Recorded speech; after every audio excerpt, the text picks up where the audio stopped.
Welcome to Press Pass, everyone. I'm Johnny Mangano, along with Josh Wetmore and Chris Lewis. USC beating Syracuse 38-17 tonight, guys. Was that what you expected?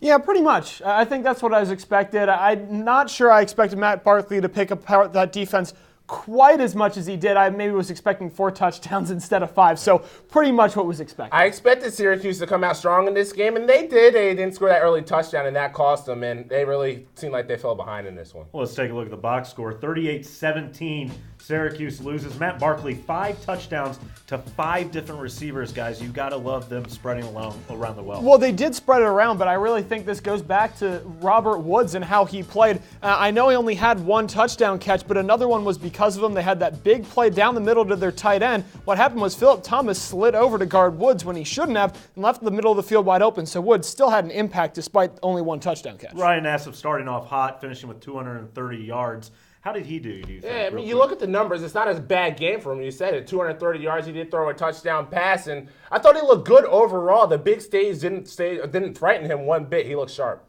All right, 38-17 USC wins. Let's go out to the Coliseum to Ryan Coletti with more. In a game Syracuse had to play perfect, it was mistakes across the board that cost the Orange of having a chance as USC broke out for 21 points in the second half, and pointing to those mistakes, the team had no one to blame but themselves after the game. They're very talented, and at the end of the day, we lost the game to a very good football team, but we made some mistakes, and I need to do a better job with this football team to get them ready to play. We were ready to go. I mean, we came down and came out of the tunnel, we got the ball first, and we were just ready to go. I mean, it was unfortunate that we weren't able to score a touchdown. Just a miscommunication between us, but, we got to correct it and we'll fix it for next week. Obviously, we're all disappointed, but we can't really dwell on this, and we got a big game next week. It's on to the next one, and time to, improve on everything we messed up on. Syracuse, now coming off its first loss of the season, will prepare for its next opponent in Toledo. After the game, Kevin Scott told me that the focus this week will be to watch the film, forget the result, and be ready to play in the Dome on Saturday. Reporting from the LA Coliseum, Ryan Coletti, Citrus TV. Eric Silverman, joined by Bill Spalding, called the game for WAER Sports. Syracuse playing in the Coliseum for the first time since the 1920s. Boy, was it an electric atmosphere. Yeah, I mean, just look behind me. This field here at the Coliseum has so much history. USC has been playing here since 1923. Olympics were here in 1980. Big crowd of more than 70,000 fans, huge student section, and one of the best marching bands, the Spirit of Troy, made for just the perfect college football atmosphere. Now, in the wins for SU against Wake Forest and Rhode Island, Doug Marrone credited the off-the-field discipline as being a big factor for the win. Today, not much discipline on the field. Yeah, it wasn't there at all, especially on defense. Back-breaking penalties all game long for Syracuse, and against a team like USC, you can't do that. USC's first touchdown drive was helped by a penalty, a late hit from Brandon Sharp. Second touchdown drive, a questionable pass interference call on Kevin Scott, and then there were a couple more of those in the second half as well that let USC stretch the lead.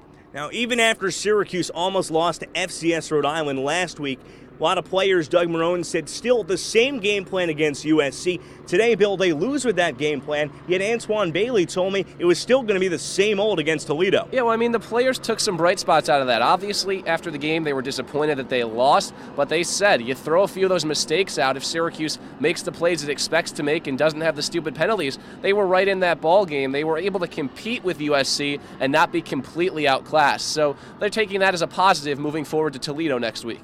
Well, Syracuse taking on Toledo next week, but now winless in program history against USC. That wraps up Citrus TV's coverage from Los Angeles. We now send it back inside the Citrus TV studios. All right, thanks a lot, Eric and Bill. Welcome back in, Josh and Chris.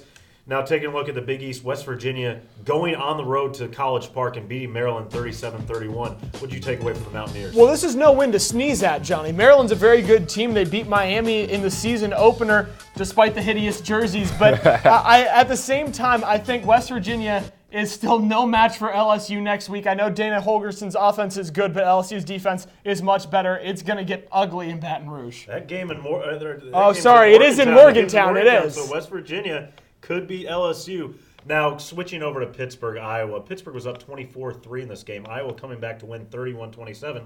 What happened? Yeah, it's just a disappointing loss. So either way you spin it, they had their quarterback, Badenberg. He threw for 3 touchdowns in the fourth quarter. As a defense for Pittsburgh, you have to win that game when you're on top. And Syracuse, The only two teams in the Big East to lose this week. I wonder if that's saying something. Iowa just seems to pump out clutch quarterback after clutch quarterback. All right, going back to this game, Syracuse losers 38-17. We talked about Ryan Nassib a little bit previously in the show, but what about his performance? What do you think he did right? What do you think he did wrong?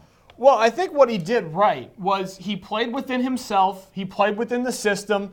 Didn't have too many turnovers. I know the fumble at the end, but that didn't really have an impact on the game. What he did wrong is he wasn't Matt Barkley. He's playing a guy who's going to be a top 10 pick in the NFL draft, an NFL starter in the future. He's just not that guy. And when you compare him to Matt Barkley, he just can't cut it. I think Nassib played a very good game for Ryan Nassib. It just wasn't enough. He played a very good game. You're right, Josh. And he doesn't also have the weapons that Matt Barkley does all over the field. He has 5-star recruit playmakers, and Ryan Nassib's throwing to Alec Lemon. No offense, Alec Lemon is a good receiver, but he's just not a dynamic playmaker. He's not Wood. He's not Robert Woods, and he's just not the kind of caliber of players that USC has on their roster. Nassib did what he could against the cover two, just wasn't enough. That depth at the USC roster just clearly, outclasses Syracuse Absolutely. at every position, guys. Now, looking at the defense, they give up 38 points.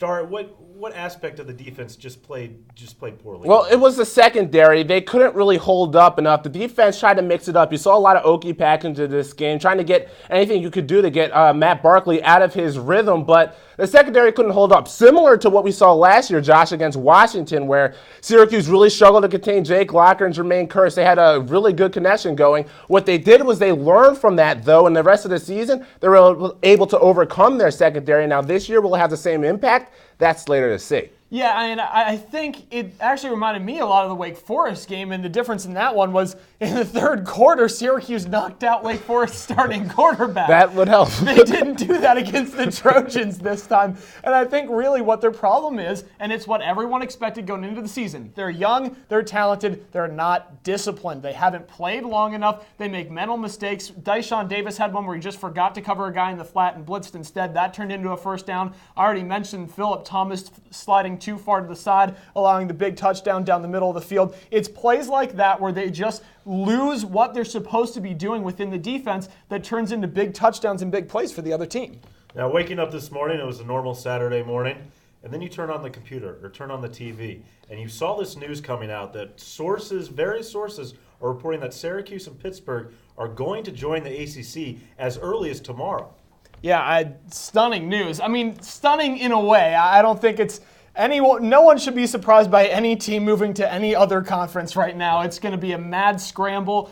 At the same time, it's just tough to realize that the Big East is probably going to be falling apart in the next year or so. I think it's a good move for Syracuse and Pitt, securing their future in one of the super conferences to be, but it is a surprising move no matter what. You said stunning. It was more like a blindside just because there wasn't a lot of talk around about Syracuse. There was Oklahoma and Texas in the Big 12.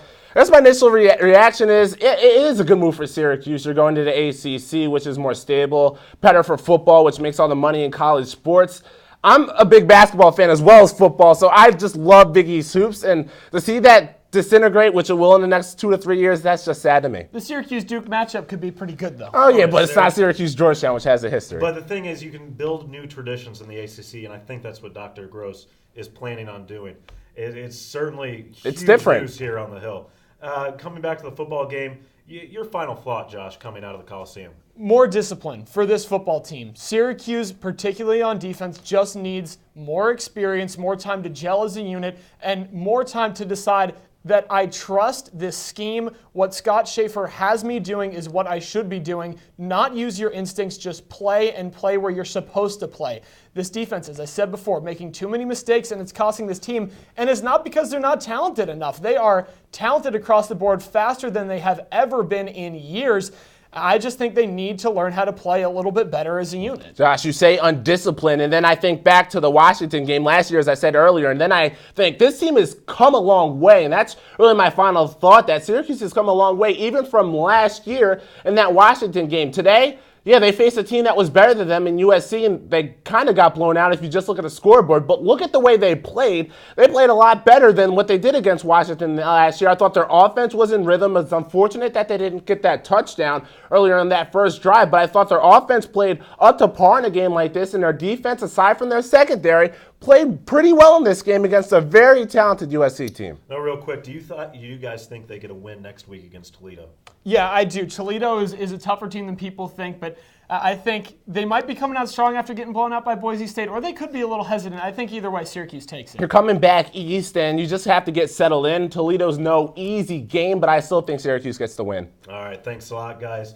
For Chris Lewis and Josh Wetmore, I'm Johnny Mangano. Thanks a lot for watching Press Pass. Syracuse loses to USC tonight, 38-17.